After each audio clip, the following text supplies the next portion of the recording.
Sir, ನಿಮ್ಮ ಬಾಲ್ಯದ ಜೀವನವನ್ನು ನಮ್ಮ ವೀಕ್ಷಕರಿಗೆ ತಿಳಿಸ್ಕೊಡೋಣ ಅಂತೇಳಿ. ಸೊ ನಿಮ್ಮ ಬಾಲ್ಯ ಎಲ್ಲ ಎಲ್ಲಿ ಕಳೆದ್ರಿ? ನಿಮ್ಮ ಹೈಸ್ಕೂಲ್, ಪ್ರೈಮರಿ ಸ್ಕೂಲಿಂಗ್ ಕಲಬುರಗಿಯಲ್ಲಿ ಸೇಂಟ್ ಜೋಸೆಫ್ ಕಾನ್ವೆಂಟ್ ಸ್ಕೂಲ್ ಅಂತ ಇತ್ತು. ಓಕೆ.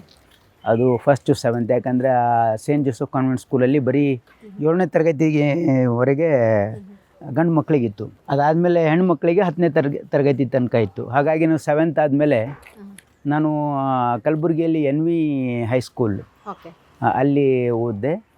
ಅದಾದಮೇಲೆ ಕಲಬುರಗಿಯಲ್ಲೇ Sharanabasaveshwara SB college of science, okay, ಅಲ್ಲಿ PUC 1st to 2nd ಹೋದ್ಮೇಲೆ, ಮತ್ತು ಅಲ್ಲೇ ಕಲಬುರಗಿಯಲ್ಲೇ MR ಮೆಡಿಕಲ್ ಕಾಲೇಜು ಅಲ್ಲೇ ಓದಿ PGನೂ ಕೂಡ ನಾನು ಅಲ್ಲೇ ಮಾಡಿದ್ದೀನಿ. ಎಲ್ಲ ನನ್ನ ಸಂಪೂರ್ಣ ಎಜುಕೇಷನ್ ಕಲಬುರಗಿಯಲ್ಲೇ ಆಗಿದೆ. ಯಾವ್ದಾದ್ರು ತುಂಟಾಟ ನೆನಪಿದೆಯಾ ನಿಮಗೆ? ತುಂಟಾಟ ಮಾಡಿ ಹೊಡ್ತಾ ತಿಂದಿರೋದು ಸ್ಕೂಲ್ ಡೇಸ್ನಲ್ಲಿ, ಅಮ್ಮನ ಹತ್ರನೋ ಅಥವಾ ಸ್ಕೂಲ್ ಟೀಚರ್ಸ್ ಹತ್ರನೋ, ಆ ಥರದ್ದು ಅಯ್ಯೋ, ಆ ರೀತಿ ಅಮ್ಮ ಒಂದು ಹೊಡೆದಿಲ್ಲ. ಆದರೆ ನಮ್ಮ ತಂದೆಯವರು ಒಂದೆರಡು ಸಾರಿ ಏನೋ ಮಾಡಿದಾಗ ಅವಾಗ ಬೆದರಿಸ್ತಾಯಿದ್ರು, ಒಂದೆರಡು ಹೊಡಿತಾಯಿದ್ರು.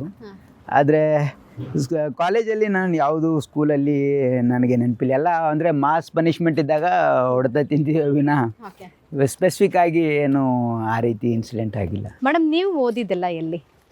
ನಾನು ಕೂಡ ನನ್ನ ಸ್ಕೂಲಿಂಗ್ ಸ್ವಲ್ಪ ಮಿಕ್ಸ್ಡ್ ಇತ್ತು. ಹುಮ್ನಾಬಾದ್, ಬೀದರ್. ನಮ್ಮ ತಂದೆಯವ್ರದ್ದು ಟ್ರಾನ್ಸ್ಫರಬಲ್ ಜಾಬ್ ಆಗಿತ್ತು. ಹೈಸ್ಕೂಲ್ ನಂತರ ನಾನು ಗುಲ್ಬರ್ಗಕ್ಕೆ ಬಂದೆ. ನನ್ನ ಮುಂದಿನ ಎಜುಕೇಷನ್, ನನ್ನ ಕಾಲೇಜು, ಮೆಡಿಕಲ್ ಕಾಲೇಜೆಲ್ಲ MRMC ಇಂದನೇ. ನನ್ನ ಪೋಸ್ಟ್ ಗ್ರ್ಯಾಜುಯೇಷನ್ ಕೂಡ MRMC ಇಂದನೇ ಆಗಿದೆ.